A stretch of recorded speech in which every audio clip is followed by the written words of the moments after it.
Hello friends, welcome to my YouTube channel. आज मैं आप लोगों को जेड ट्रांसफॉर्म के बारे में पूरी इन्फॉर्मेशन देने वाली हूँ कि किस तरीके से हम जेड ट्रांसफॉर्म कौन से सिस्टम के लिए निकालते हैं, जेड ट्रांसफॉर्म कैसे लिया जाता है, एग्जांपल्स भी मैं आपको बताऊंगी। साथ ही इन्वर्स जेड ट्रांसफॉर्म के बारे में भी हम बात करेंगे। तो सबसे पहली बात तो जेड ट्रांसफॉर्म क्या होता है, कौन से टाइम सिस्टम के लिए निकाला जाता है। Z transform discrete time system के लिए निकाला जाता है। हम लोगों ने बात करी थी कॉन्टिन्यूस टाइम सिस्टम और डिस्क्रीट टाइम सिस्टम की। कॉन्टिन्यूस टाइम सिस्टम जिसमें एक्स एक्सिस पर हम टाइम को टी से डिनोट करते हैं। डिस्क्रीट टाइम सिस्टम होता है जिसमें हम एक्स एक्सिस पर स्मॉल एम से डिनोट करते हैं किसको, टाइम को। तो अगर हमारा कोई भी आउटपुट है, कोई आउटपुट कैसे रिप्रेजेंट करेंगे, वाई एन से। आउटपुट को वाई एन से रिप्रेजेंट करा जाता है। जनरली इनपुट को एक्स से रिप्रेजेंट करा जाता है और किसी भी सिस्टम के अंदर के इम्पल्स फंक्शन को एच से डिनोट करते हैं। अब अगर हमें किसी भी सिस्टम का आउटपुट निकालना है, स्पेशली डिस्क्रीट टाइम सिस्टम का, तो डिस्क्रीट टाइम सिस्टम के आउटपुट को कैसे दिखेंगे, आउटपुट इक्वल्स जो भी उस सिस्टम का फंक्शन है, transfer function into Z raised power N. अब यहाँ पर जो एच जेड होता है, इस एच जेड को ही हम क्या कहते हैं, summation of N equals minus infinity to infinity H N Z raised power minus N. ये क्या है, बायलेटरल टाइप का। जैसे दो टाइप होते हैं जेड ट्रांसफॉर्म निकालने के लिए, एक तो यूनिलेटरल, एक बायलेटरल। तो जेड ट्रांसफॉर्म निकालने का सीधा सीधा फॉर्मूला क्या है बायलेटरल का, ये अगर इसी में एन की वैल्यू 0 से इन्फिनिटी कर दी जाए, माइनस इन्फिनिटी टू इन्फिनिटी की जगह, तो ये क्या हो जाएगा, यूनिलेटरल टाइप का जेड ट्रांसफॉर्म। तो यहाँ पे मैंने लिख रखा है कि कोई भी फंक्शन अगर एच एन है तो एच एन का अगर जेड ट्रांसफॉर्म निकालेंगे तो क्या लिखेंगे हम, एच जेड, क्योंकि जेड ट्रांसफॉर्म मतलब जेड डोमेन में बात कर रहे हैं। जैसे हमने लाप्लास ट्रांसफॉर्म लिया था, लाप्लास ट्रांसफॉर्म में हम एस डोमेन में कन्वर्ट कर रहे थे, यहाँ जेड डोमेन में कन्वर्ट कर रहे हैं। तो एच जेड की वैल्यू क्या हो जाएगी, summation of N equals 0 to infinity, जबकि बायलेटरल में क्या था, N equals minus infinity to infinity H N Z raised power minus N. Although अगर हम जेड ट्रांसफॉर्म निकाल रहे हैं तो उसका इन्वर्स जेड ट्रांसफॉर्म भी निकाला जाता है। तो इन्वर्स जेड ट्रांसफॉर्म निकालने के भी दो टाइप के मेथड्स होते हैं, एक तो पार्शियल फ्रैक्शन के थ्रू डायरेक्ट निकाल लेंगे और एक इन्वर्स जेड ट्रांसफॉर्म का फॉर्मूला रखकर भी निकाल सकते हैं।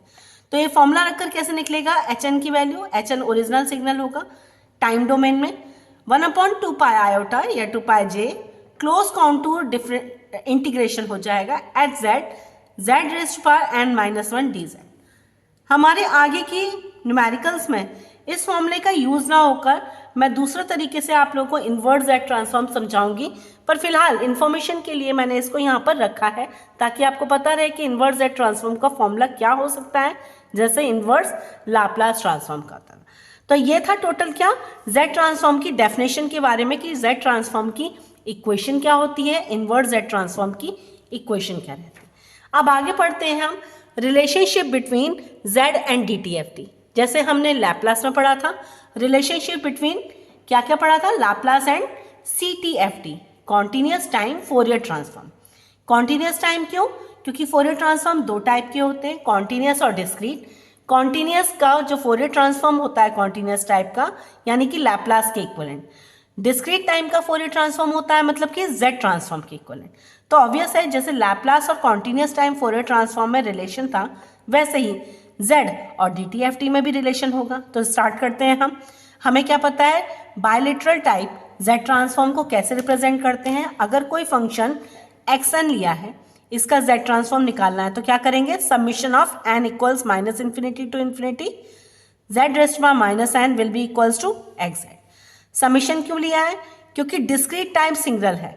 डिस्क्रीट में वैल्यूज होती है 1 2 3 4 5 6, कोई इंटीजर वैल्यूज, ना कि फ्रैक्शनल वैल्यू होती, कॉन्टिन्यूस नहीं होती, इसलिए इंटीग्रेट नहीं करना है, सीधे हमें डिफरेंट टाइम पर पल्सेस को काउंट करना है, यानी वैल्यू को सबमिट करना है। तो समेशन जब करेंगे तो हमारी इक्वेशन ऐसी बनेगी। अब आपको क्या पता है z को कैसे लिखते हैं, z को लिख सकते हैं हम r e raised power j omega. अगर मैं z की value r e raised power j omega रखती हूँ तो इक्वेशन 1 कैसी दिखेगी, x r e raised power j omega z की जगह आ जाएगा। उसके बाद आएगा same value summation n equals minus infinity to infinity x n, फिर अगेन आर की वैल्यू आ जाएगी, जेड की value r e raised power minus j omega raised power minus N. अब यहाँ पर से आर की पावर माइनस एन को एक तरफ ले लिया, ए की power minus j omega N को एक तरफ ले लिया। ये जो पूरा फंक्शन है, ये पूरा फंक्शन को हमने ले लिया एक इनपुट सिग्नल की तरह से। तो ये जो इनपुट सिग्नल लिया है, इसका अगर हम देखें तो फोरियर ट्रांसफॉर्म का ही इक्वेशन होगी। फोरियर ट्रांसफॉर्म आप लोगों ने पढ़ रखा है। फोरियर ट्रांसफॉर्म में जैसे z में z की पावर माइनस n करते हैं, लैप्लास में e rest power minus S T का मल्टीप्लाई करते हैं, ऐसे ही फोरियर ट्रांसफॉर्म में e rest power minus j omega N या जे ओमेगा टी का मल्टीप्लाई करते हैं। तो यहाँ पर e rest power minus j omega N का मल्टीप्लाई करा है समीशन में, तो इसका मतलब क्या हुआ, डी टी एफ टी ले लें। तो ये क्या हो गया, फोरियर ट्रांसफॉर्म कौन सा, discrete time Fourier transform of X N R raised power minus N. ठीक, ये जो पूरी ऊपर की इक्वेशन है, ये इक्वेशन ही रिलेशन शो करती है किस किस के बीच में, फोरियर ट्रांसफॉर्म और एक्स जेड यानी कि जेड ट्रांसफॉर्म की। तो अगर जेड की वैल्यू को ई रेस्ट पावर जे ओमेगा कंसीडर करें तो X Z equals will be Fourier transform of X N. Clear है ना। तो इस तरीके से हम लिख सकते हैं किसी भी Z ट्रांसफॉर्म और DTFT में रिलेशन। एग्जामिनेशन में कभी कभी पूछा भी जाता है कि रिलेशन बताइए Z ट्रांसफॉर्म और DTFT के बीच का। अब इधर उधर की बात ना करके सीधे हम न्यूमेरिकल पर आते हैं कि अगर आपके पास न्यूमेरिकल दिया हो और उसका कहा जाए आपसे कि Z ट्रांसफॉर्म निकालो, साथ ही इसका रीजन ऑफ कन्वर्जेंस निकालो। रीजन ऑफ कन्वर्जेंस जानते हैं ना। रीजन ऑफ कन्वर्जेंस क्या होता है कि कहाँ पर ये सिस्टम स्टेबल होगा, कहाँ से लेकर कहाँ तक ये वैल्यू कन्वर्ज होगी। तो रीजन ऑफ कन्वर्जेंस ROC कहाँ पर डिफाइन करेंगे हम, यूनिट सर्किल पर। तो जनरली रीजन ऑफ कन्वर्जेंस या तो यूनिट सर्किल के बाहर होता है या अंदर होता है या एक रिंग के फॉर्म में होता है। तो अभी डिस्कस करते हैं। इसमें पहला न्यूमेरिकल है, ये न्यूमेरिकल लिया है डिस्क्रीट टाइम सिग्नल का a की पावर n un। अब a raised power n un को हम क्या लिखेंगे, फाइनल Z ट्रांसफॉर्म की इक्वेशन में। तो Z ट्रांसफॉर्म की इक्वेशन क्या होती है, ये वाली हमने बायलेटरल इक्वेशन लिखी है। यूनिलेटरल इक्वेशन से भी सॉल्व करेंगे, तो बस आपको मेंशन करना होगा कि हम यूनिलेटरल टाइप Z ट्रांसफॉर्म निकाल रहे हैं। तो यहाँ क्या हो जाएगा, बायलेटरल में summation of n equals minus infinity to infinity x N Z raised power minus N. X N की वैल्यू क्या है, a raised power n un रख दिया। अब un की वजह से क्या होगा, लिमिट में चेंजेस आएंगे। un यानी स्टेप सिग्नल, डिस्क्रीट टाइप का स्टेप सिग्नल। स्टेप सिग्नल कहाँ से लेकर कहाँ तक वेरी करता है, 0 से लेकर इन्फिनिटी तक। बाउंड हो गई कंडीशन, तो n की वैल्यू चेंज हो गई 0 to infinity, a raised power n un हट गया क्योंकि लिमिट में आ गया, z raised power minus n। अब आप बताएं summation of n equal 0 to infinity की वैल्यू क्या हो गई, a z inverse raised power n। तो आप लोगों को पता है कि अगर कोई भी, ये हमारी क्या है, एक ज्योमेट्रिक सीरीज बन गई, जीपी। ज्योमेट्रिक सीरीज कैसे बनी, जब n की वैल्यू 0 लिखेंगे तो ये वैल्यू क्या हो गई 1। जब n की वैल्यू 1 लिखेंगे तो ये क्या हो गई, a z इनवर्स। n की वैल्यू 2 पे a स्क्वायर z की पावर -2। तो ऐसी धीरे धीरे बढ़ती जा रही है। तो इस तरह से ये एक ऐसी सीरीज बना रही है, 1 प्लस r स्क्वायर, और ऐसे ही करते करते इन्फिनिटी तक जा रहा है। तो हमारी इसकी वैल्यू क्या होती है, 1/1 माइनस r, जहाँ पर r की वैल्यू लेस देन 1 रहती है, यानी 1 से कम रहती है, और इस इक्वेशन का सॉल्यूशन ये रहता है। तो अब इससे आप देख लीजिए, मैं कंडीशन यहाँ पे स्टेबल कर रही हूँ। ये तो था 1/1 माइनस r, यहाँ पे r की वैल्यू क्या है, a z इनवर्स। तो इससे क्या निकला, a z inverse will be less than 1, mod of a z inverse will be less than 1। याद रखिएगा मॉड रखा है, मैग्नीट्यूड की बात कर रहे हैं यहाँ पर, साइन का ध्यान नहीं देंगे। तो a z inverse will be less than 1। तो यहाँ से क्या कंक्लूजन निकला कि z हमारा क्या है, greater than mod of a। तो इस तरीके से हम कह सकते हैं कि ये जो पावर सीरीज है वो कन्वर्ज हो जाएगी कहाँ पर, जहाँ पर mod of z greater than mod of a है। और इसका आंसर क्या होगा, 1/1 माइनस r। यहाँ r की वैल्यू क्या है, r की वैल्यू होती है जो भी फर्स्ट डिफरेंस होता है। फर्स्ट डिफरेंस समझ रहे हैं, अगर हम इसको ओपन करें तो ये ओपन होकर कैसे हो जाएगा, 1 plus a z inverse plus a square z की power -2 plus a cube z raised to power -3 plus and so on. तो आर क्या होता है यहाँ पर? आर होता है सेकेंड टर्म और फर्स्ट टर्म के बीच का डिफरेंस, यानी ratio A Z inverse upon 1। तो आर की वैल्यू क्या है? ए जेड इनवर्स, इसीलिए मैंने ए जेड इनवर्स का मॉड लेकर लेस देन 1 करा है इसके अकॉर्डिंग। तो क्या हो जाएगा? 1/1 माइनस आर, आर की वैल्यू क्या है अगेन? ए जेड इनवर्स। तो आंसर क्या आया एग्जैक्ट का? 1/1 माइनस ए जेड इनवर्स। तो अब अगर आर से मेरा mod of z should be greater than a, यानी कि मेरा एक यूनिट सर्किल बनेगा कितनी रेडियस का? ए रेडियस का। और ये सीरीज जो है कहाँ कन्वर्ज होगी? जब जेड ए से बड़ा होगा, ग्रेटर देन होगा, यानी इस यूनिट सर्किल में नहीं, इस यूनिट सर्किल से बाहर बाहर ये सीरीज कन्वर्ज होगी। तो this power series converges to 1/1 minus A Z inverse for mod of Z greater than mod of A. Similar तरीके से अगला न्यूमेरिकल सॉल्व करेंगे, पैटर्न यही होगा लेकिन रिजल्ट्स दूसरे निकलेंगे। तब अगला न्यूमेरिकल देखते हैं। अगला न्यूमेरिकल क्या है? एक्स एन की वैल्यू ली है minus of B N U minus N minus 1। अब ये वाला सिग्नल वैसे तो हमें दिख रहा है डायरेक्ट नॉन कॉजल है। नॉन कॉजल मतलब नॉन कॉजल वो सिग्नल होते हैं जब मैं किसी भी सिग्नल को माइनस एन से रिप्रेजेंट करूं, क्योंकि एन की वैल्यू अगर मैं नेगेटिव लूंगी तो माइनस माइनस प्लस हो जाएगा, तो नेगेटिव वैल्यूज पे वो पॉजिटिव वैल्यूज शो कर रहा है। तो दिस इज समथिंग डिफरेंट। क्यों? क्योंकि ये कॉजल सिग्नल में हम फ्यूचर वैल्यूज को नहीं देख पाते, हम पास्ट और प्रेजेंट वैल्यूज पर ही लाई करते हैं। तो यहाँ पर ये जो गिवन सिग्नल है वो क्या है? नॉन कॉजल और इनफाइनाइट ड्यूरेशन की सीक्वेंस का है। ये तो हमें पता ही है, यू की वैल्यू आ गई तो इनफाइनाइट ड्यूरेशन की सीक्वेंस है। हमने क्या करा? फॉर्मूले में सीधे रख दिया, एक्स जेड इक्वल्स, ये फॉर्मूला होता है, फॉर्मूले में हमने minus B raise to power N U minus N minus 1 रख दिया। अब यहाँ देखिए u माइनस एन माइनस 1 के हिसाब से क्या हो गया? ये इक्वेशन कहाँ तक जाएगी? u माइनस एन माइनस 1 क्या होगा? जस्ट अपोजिट डायरेक्शन में। जस्ट अपोजिट डायरेक्शन में मतलब u माइनस एन माइनस 1 कैसे बनेगा? देखिए u n कैसा होता है? इस डायरेक्शन में जाता है। u माइनस एन क्या होगा? इस डायरेक्शन में जाएगा। उसी में हमने कर दिया प्लस माइनस 1 को, यानी अब ये कहाँ से जाएगा? यहाँ से। ये इक्वेशन किसकी हो जाएगी? u minus N minus N, ये वैल्यू क्या हो जाएगी? माइनस का 1 अप टू इंफिनिटी। तो अब हमारी इक्वेशन क्या बन गई? जो B u minus N minus 1 है इसकी वजह से लिमिट में क्या बदलाव आया? क्या चेंजेस आए? ये लिमिट हो गई माइनस इन्फिनिटी से लेकर माइनस 1 तक। क्लियर? बाकी B raise to power N Z raise to power minus N. फिर आगे इन लिमिट्स को ऊपर नीचे कर दिया। इन लिमिट्स को अगर मैं ऊपर नीचे करूंगी तो एन इक्वल्स माइनस 1 से माइनस इन्फिनिटी हो जाएगा। अब माइनस 1 और माइनस इन्फिनिटी के माइनस हटाने हैं तो हमें क्या करना पड़ेगा? प्लस 1 और प्लस इन्फिनिटी लिखेंगे। लेकिन इनके माइनस साइन हटाने के लिए अंदर की जो पावर्स है एन की वो नेगेटिव हो जाएंगी। तो एन की जगह हम क्या लिख देंगे? Minus N. माइनस एन की जगह लिख देंगे प्लस का एन। ये इक्वेशन बन गई। अब इस इक्वेशन को ओपन करें तो ये क्या बनेगी? Minus summation N equals 1 to infinity B inverse Z की पावर एन। अब यहाँ पर अगर हम ओपन करते हैं तो हमें पता है इसको कैसे लिखेंगे?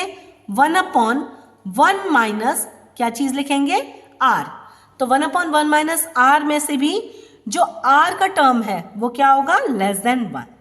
तो अगर r का टर्म लेस देन 1 है तो लेस देन 1 होने पर किस तरह से लिखेंगे हम? b inverse z should be less than 1।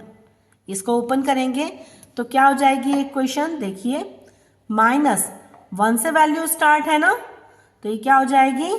b inverse z पहली इक्वेशन प्लस, यहाँ पे मैंने माइनस का साइन बाहर ले रखा है, दूसरा क्या हो जाएगा? b की पावर n की पावर 2 रख दूँ तो b की पावर -2 स्क्वायर प्लस b की power -3 cube plus and so on. अब इसमें से कर लो minus b inverse z common ले लिया तो क्या आ गया? 1 plus b inverse z plus b square inverse का z square plus and so on. अब देखिए ये वाली हमारी जीपी बन गई। जीपी में आर की वैल्यू क्या है, second term upon first term यानी बी इनवर्स जेड, इसीलिए आर की वैल्यू क्या रख दी, बी इनवर्स जेड।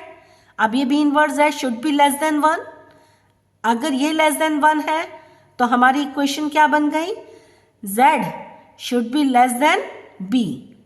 क्लियर है। अब यहां पर देखें एक्स जेड की वैल्यू क्या हो गई, माइनस का बी इनवर्स जेड, माइनस का बी इनवर्स जेड। इस जीपी की वैल्यू क्या हो गई, 1/1 minus R, 1/1 minus R, R की वैल्यू बी इनवर्स जेड है। तो सॉल्यूशन समझ गए आप। अब इस सॉल्यूशन में आगे देखें तो इस सॉल्यूशन में आगे क्या है, इसको सॉल्व कर दिया, यानी z का टर्म अपनी जगह रह दिया, b को हमने क्या कर दिया, नीचे डिवाइड कर दिया। तो क्या इक्वेशन आ गई कुछ ऐसी, इसको और सॉल्व करेंगे तो ऐसी आई। तो अब यहाँ देखिए पिछले वाले क्वेश्चन में और इसमें क्या आ रहा है, पिछले वाले क्वेश्चन में ग्रेटर देन a आ रहा था, इस वाले क्वेश्चन में लेस देन b आ रहा है। तो यानी ये जो सीरीज है ये कहाँ कन्वर्ज होगी, जब z लेस देन b होगा। यानी एक सर्किल है, यूनिट सर्किल, जिसको हमने b मैग्नीट्यूड b रेडियस से ड्रॉ करा है, तो इसके अंदर का पार्ट के अंदर अंदर ये क्या हो जाएगी, ये सीरीज कन्वर्ज हो जाएगी। क्लियर है। नेक्स्ट न्यूमेरिकल देखते हैं। इसी तरह से नेक्स्ट न्यूमेरिकल सॉल्व होगा।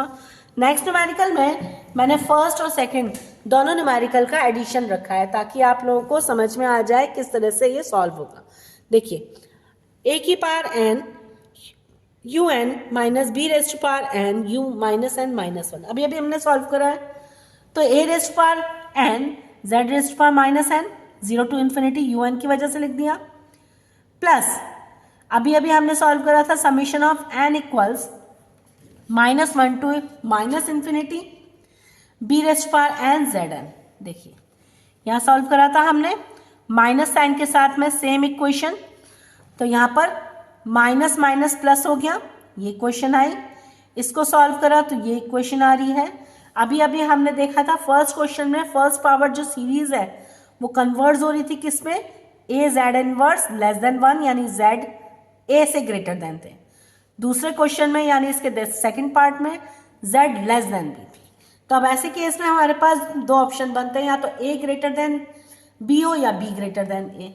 अब यहां से इन दोनों से क्या कंक्लूजन निकल रहा है, z will be greater then a but less than b, यानी b बड़ा है, z greater than a but less than b, यानी कि b ग्रेटर देन a है। तो ऐसे केस में हमारी दो यूनिट सर्किल बनेंगे जिसमें से b यूनिट सर्किल का रेडियस ज्यादा होगा, a यूनिट सर्किल का रेडियस कम होगा। तो अगर a यूनिट सर्किल का रेडियस कम होगा तो ऐसे केस में बड़े वाला सर्किल का रेडियस b बना दिया, छोटे वाले सर्किल का रेडियस a बना दिया। अब इसने क्या कहा, z should be less then b, यानी z को इसके अंदर होना पड़ेगा, बड़े वाले सर्किल के अंदर, लेकिन ग्रेटर देन a होगा, यानी छोटे वाले सर्किल से बाहर। तो ये जो डैश्ड पोर्शन है, ये डैश पोर्शन पर ही ये सीरीज कन्वर्स होगी। तो इस तरह का यूनिट सर्किल का डायग्राम आपको बताना पड़ेगा जब भी आरओसी की बात अगर ये पूछे। अगर आपने आरओसी नहीं बताया तो आपका न्यूमेरिकल हाफ कंसिडर किया जाएगा कि आपने न्यूमेरिकल पूरी तरीके से सॉल्व नहीं करा। ये इन्वर्स लेना अभी अभी हमने सीखा है कि सेकंड वाले में इन्वर्स भी 1/1 माइनस बी जेड इन्वर्स था, फर्स्ट अपॉन में भी 1/1 माइनस ए जेड इन्वर्स था। बस इन दोनों का आरओसी अलग अलग है, ये यूनिट सर्किल से बाहर है, ये यूनिट सर्किल से अंदर। तो इस तरीके से ये न्यूमेरिकल तीनों सॉल्व होते हैं, जेड ट्रांसफॉर्म इसी पर बेस निकाले जाते हैं। और थोड़ा सा अगर मैं जेड ट्रांसफॉर्म, ये तो इनफाइनाइट सीक्वेंस थी, अगर आपसे कह दिया जाए कि फाइनाइट सीक्वेंस का जेड ट्रांसफॉर्म निकालिए साथ ही आरओसी, तो सबसे पहले मैं आपको ले रही हूँ right hand sequence. Right hand sequence में पहला न्यूमेरिकल है, आरओसी पता करना है एक्सन का, ये कॉजल सीक्वेंस है। कॉजल सीक्वेंस आप लोगों को दिख ही रही है, नेगेटिव वैल्यूज आ रही हैं, प्रेजेंट के लिए सारी वैल्यूज आ रही हैं। तो यहाँ पर हमारे इस कॉजल सीक्वेंस के लिए फिर से वही इक्वेशन लिखेंगे, जेड ट्रांसफॉर्म निकालना। जेड ट्रांसफॉर्म निकालना हमें आता है। जेड ट्रांसफॉर्म कैसे निकालते हैं, summation of N equals minus infinity to infinity X and Z raised power minus N. अब इसको एक्सपेंड कर लीजिए, तो इसको एक्सपेंड करेंगे क्या, माइनस इन्फिनिटी का सेक्शन लेफ्ट हैंड की तरफ एक्सपेंड होगा, 0 फिर 0 से इन्फिनिटी। तो अगर मैंने एन की वैल्यू 0 लिखी है तो जेड की पावर 0 मतलब 1 हो जाएगा, तो एक्स 0 आएगा।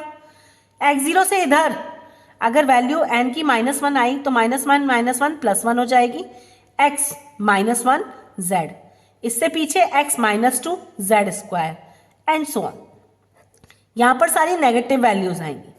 तो अब यहाँ पर हम इसीलिए बोल रहे हैं ये कॉजल सीक्वेंस है, क्योंकि यहाँ पे नेगेटिव वैल्यूज को इसमें इंक्लूड किया गया है। अब यहाँ पर देखिए 2 वैल्यू है किसकी, x0 की, तो x0 की वैल्यू रख दी 2, -1 वैल्यू है x1 की, -1 रख दी यहाँ पर, तो माइनस z इनवर्स हो गया। थर्ड 3 वैल्यू है x2 की, 3 वैल्यू 3z -2, 2 वैल्यू नेक्स्ट वाले की, 0 वैल्यू x z -4, तो 0 वैल्यू होने से z -4 इसमें कंसिडर नहीं किया। तो अब यहाँ पर क्या हुआ, जब हम इक्वेशन लिख लेंगे तो यहाँ पर आप क्रिस्टल क्लियर कह सकते हैं कि जो xz है वो z की सारी वैल्यूज पे कन्वर्ज होगा एक्सेप्ट z = 0, क्योंकि ज़्यादातर वैल्यूज 1/z में है। तो अगर z की वैल्यू 0 लिखेंगे तो आउटपुट हमारा इन्फिनिटी में कंसिडर होगा। तो इन्फिनिटी ना कंसिडर हो इसके लिए हमें क्या करना पड़ेगा, except z = 0 this xz will converge for all values of z। तो ये थी हमारी क्या, राइट हैंड की सीक्वेंस। अब लेफ्ट हैंड की सीक्वेंस, लेफ्ट हैंड की सीक्वेंस में क्या हो जाएगा, ओरिजिन आपका यहाँ आएगा, इससे लेफ्ट हैंड में रहेगा। ये जो एरो है, ये एरो क्या शो कर रहा है, ओरिजिन। अब ओरिजिन मतलब 0 पॉइंट। तो अब एग्जैक्ट फिर से लिख लेंगे, जो गिवन सीक्वेंस है उसमें आपको पता चल रहा है ये क्या है, x0 की वैल्यू 1, x -1 की वैल्यू -4, -2 पर -1, -3 पर 2, -4 पर 3। ये आपको पता चल गया ये सारी क्लास वैल्यूज। अब इन वैल्यूज को ऊपर वाली इक्वेशन में सब्स्टिट्यूट कर दिया, इस वाली इक्वेशन को ओपन करके, ये वाली इक्वेशन ओपन होगी तो हमारी वैल्यू निकल आए। अब यहाँ पर ऐसे केस में जब ये एंटी कॉजल सीक्वेंस है यानी लेफ्ट हैंड की सीक्वेंस है, तो हम उसे क्या कहेंगे कि जो xz है यानी कि आउटपुट वो कन्वर्ज होगा for all values of z, but this time except z = infinity. आप देख रहे हैं यहाँ पे z की वैल्यू इन्फिनिटी रहेगी तो ये वैल्यू कन्वर्ज नहीं हो सकती, इसलिए z की वैल्यू इन्फिनिटी नहीं आनी चाहिए यहाँ पर। तो z की वैल्यू इन्फिनिटी पर ये कन्वर्ज नहीं होगी, बाकी सारी वैल्यूज पर ये कन्वर्ज होगी। तो ये तो हो गई लेफ्ट और राइट सीक्वेंस। अब क्या रहेगा, two sided sequence. Two sided sequence में हम क्या करेंगे, एरो ले लेंगे। किस पॉइंट पर एरो ले रहे हैं, यहाँ पर मैं ले रही हूँ 3 पर। यहाँ पर सपोज करिए यहाँ पे 3 पर एरो लिया है, यानी x0 की वैल्यू क्या हो जाएगी 3, x1 की वैल्यू हो जाएगी 2, x -1 की वैल्यू क्या हो जाएगी -4। तो ये वैल्यूज सारी शो कर दी। आपको सब्सटीट्यूट कर देना है इन वैल्यूज को इस इक्वेशन में। अभी हमें सब्सटीट्यूट करना आ गया, इसको ओपन करना आता है। अब ओपन करके n की वैल्यू 0, 1, 2, 3, 4 या फिर -1, -2, -3, -4 रखेंगे। इस इक्वेशन को एक्सपेंड करेंगे, उसमें ये वैल्यूज प्लेस करेंगे और फिर इसका आरओसी क्या रहेगा, आरओसी ऐसे केस में कन्वर्ट्स करेगा सारी वैल्यू पर except z = 0 and infinity both. तो इस तरह से हम टू साइडेड सीक्वेंस का भी हम क्या निकाल लेंगे, z ट्रांसफॉर्म प्लस आरओसी। अब आपको मैं 2 न्यूमेरिकल और करा दे रही हूँ। एग्जामिनेशन में न्यूमेरिकल आ चुका है, शायद cos ω(n) के लिए आया था, मैं sin ω(n) के लिए भी करवा दे रही हूँ। आरओसी निकालना है, z ट्रांसफॉर्म निकालना है sin ω(m) का। बहुत प्रोमिनेंट क्वेश्चन है, इस बार चांसेस हैं कि इस टाइप का क्वेश्चन पूछ लिया जाए। तो अब यहाँ देखिए कैसे लिखेंगे, xn की वैल्यू sin ω(n) un है। यहाँ पर हम xn की जगह sin ω(n) un लिख देंगे। un की वजह से 0 to इन्फिनिटी हो जाएगी इसकी लिमिट, तो 0 to infinity sin ω(n) z⁴n। sin ω(n) sin theta से फॉर्मूला हमें पता है, e⁻j⁻ minus e⁻−j⁻ upon 2j। तो हमने थीटा की जगह ω(n) लिया है, तो ω(n) रख दिया e⁻j⁻n minus e⁻−j⁻ upon 2j z⁻। अब इसको ओपन कर लिया, 2j बाहर ले लिया 1 अपॉन का, summation of n = 0 to infinity e⁻j⁻n z⁻n multiply कर दिया, ऐसे इस टर्म को अलग कर दिया। ठीक है, अब ये वाले टर्म का आपको पता है क्या होता है, j⁻ z⁻n। ये वाले टर्म में n कॉमन लिया तो -j⁻ z⁻n। अब आपको पता है ऐसे केस में r⁻n का क्या होता है, 1/1 - r। ये वाली इक्वेशन होती है 1 + r + r² + r³ + up to infinity. तो इसको कैसे करते हैं, -1/r से इसको शो करते हैं। तो -1/r कंडीशन के साथ में कि mod of r is less than 1, तो क्या हो जाएगा इसको 1/1 माइनस आर करेंगे, आर की वैल्यू क्या होती है, second term upon first term. तो यहाँ पे क्या हो जाएगा, फर्स्ट टर्म तो 1 होगा, तो सेकेंड टर्म क्या रह जाएगा, ई रेस्ट पावर जे ओमेगा जेड इनवर्स, ई रेस्ट पावर जे ओमेगा जेड इनवर्स। अभी पीछे के न्यूमेरिकल्स में ही करा है, तो लिख दिया हमने ये वैल्यू। सिमिलर वे में इसको ओपन कर देंगे, लेकिन दोनों के साथ कंडीशन क्या है, इसका हमारा क्या रहेगा value, E raised power J omega z inverse less than 1 and E raised power minus j omega z inverse is also less than 1। अब यहां से देखिए z की वैल्यू ग्रेटर देन ई रेस्ट पावर जे ओमेगा आई, और यहाँ पर z की value क्या आ जाएगी, ई रेस्ट ग्रेटर देन ई raised power minus j omega. ठीक है, तो यहां से देखिए आपकी वैल्यू z की ई रेस्ट पावर जे ओमेगा से भी बड़ी है, ई raised power minus j omega से भी बड़ी है। ई रेस्ट पावर जे ओमेगा और ई raised power minus j omega यानी टोटल वैल्यू आपकी क्या हो गई, 1। तो इसका मतलब क्या हुआ, जो अबव सीरीज है वो कन्वर्ट्स होगी z ग्रेटर देन 1 के लिए, ये सीरीज कन्वर्ट्स हो जाएगी। तो अब इसको ही फर्दर सॉल्व कर देते हैं। अब ये इक्वेशन आ गई ना आपकी, तो इस इक्वेशन से देखिए, इस इक्वेशन को हमने फर्दर सॉल्व करा। यहाँ पर 1/1 माइनस ई रेस्ट पावर जे omega z inverse plus 1/1 minus e raised power minus j omega z inverse लिखा है। हमने क्या किया, दोनों का एलसीएम ले लिया, मल्टीप्लाई हो गया एलसीएम लेने पर, 1 minus e raised power minus j omega z inverse ऊपर आ गया, 1 माइनस ई रेस्ट पावर जे ओमेगा जेड इनवर्स यहाँ ऊपर आ गया। अब यहाँ पर हमने क्या करा, जब इनवर्स ले लिया यहाँ पर एलसीएम, तो एलसीएम को ओपन करा हमने, 1 से 1 कैंसिल हो गया, ये वैल्यू यहाँ रह गई, तो इसको ऐसे शो कर सकते हैं। अब यहाँ पर जेड इनवर्स कॉमन ले लीजिए, जेड इनवर्स कॉमन लेंगे तो क्या बच गया, ई रेस्ट पावर जे omega minus e raised power minus j omega upon 2j। तो ये क्या वैल्यू होती है, साइन ओमेगा की वैल्यू होती है, तो इसे क्या लिख लेंगे, sine omega z inverse upon 1 minus ये वैल्यू अगर अपॉन में 2 आ जाए तो कॉस ओमेगा के बराबर होती है, तो 2 कॉस ओमेगा जेड इनवर्स। आप लोगों को दोबारा लिख दे रही हूँ, ई रेस्ट पावर जे ओमेगा प्लस ई raised power minus j omega upon 2 करेंगे तो 2 कॉस ओमेगा होगा। ऐसे ही ई रेस्ट पावर जे omega minus e raised power minus j omega equals क्या हो जाएगा, 2j साइन ओमेगा। तो 2j साइन ओमेगा रखेंगे तो 2j से 2j कैंसिल, साइन ओमेगा बच जाएगा। तो यहाँ पर ये हो गया। अभी आरओसी हम निकाल के चुके थे, आरओसी ग्रेटर देन 1 क्यों है, क्योंकि ई raised power minus j omega से भी बड़ी है और ई रेस्ट पावर प्लस जे ओमेगा से भी बड़ी है, तो प्लस अगर करेंगे दोनों से तो वैल्यू 1 से ही ज़्यादा आए। तो ये थी वैल्यू आपकी किसकी, कितने न्यूमेरिकल्स हो गए आपके, ये न्यूमेरिकल्स हो गए साइन ओमेगा और कॉस ओमेगा दोनों का ही जेड ट्रांसफॉर्म निकालने का। अब लास्ट चीज़ इस वाली वीडियो में हम लोग प्रॉपर्टीज़ शेयर कर रही हूँ मैं आपसे कन्फाइंड फॉर्म में। नेक्स्ट वीडियो में हम लोग इन्वर्स ट्रांसफॉर्म के, जेड ट्रांसफॉर्म के सारे न्यूमेरिकल्स आपके साथ शेयर करेंगे। फिलहाल ये प्रॉपर्टीज़ देख लीजिए। प्रॉपर्टीज़ आप लोगों को ऑलरेडी आती हैं। प्रॉपर्टी क्या होती है, अगर मेरे पास सिग्नल है कोई, तो पहली प्रॉपर्टी होती है लीनियरिटी की। लीनियरिटी की प्रॉपर्टी क्या कहती है, a x n plus b x two n. ये प्रॉपर्टी क्यों कह रही है, ए का मल्टीप्लाई हो गया मतलब होमोजिनिटी, स्केलिंग हो गई, x1 n प्लस x2n मतलब सुपरपोजिशन। तो इसका z ट्रांसफॉर्म क्या हो जाएगा, a x1z plus b x2z। Time shifting मतलब टाइम डोमेन में शिफ्टिंग हो गई, किसी स्केल आउट हो गया m से, तो ये z ट्रांसफॉर्म में z की पावर माइनस n से मल्टीप्लाई हो जाएगा। अगर टाइम में स्केलिंग हुई है n अपॉन k हुआ है तो ये क्या हो जाएगा, z raised power k।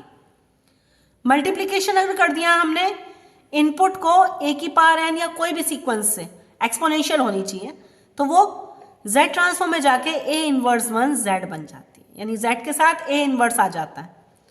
Time reversal में अगर n का इनवर्स हो गया है, टाइम डोमेन लेफ्ट में ट्रांसफर हो गई है, तो z इनवर्स हो जाएगा। n से मल्टीप्लाई हो गया तो जितनी बार n से, जैसे उसमें टाइम डोमेन से मल्टीप्लाई होता था लाप्लास में, तो वो क्या होता था, डिफरेंशिएटर का इक्वेशन बनती जाती थी डिफरेंशिएशन की।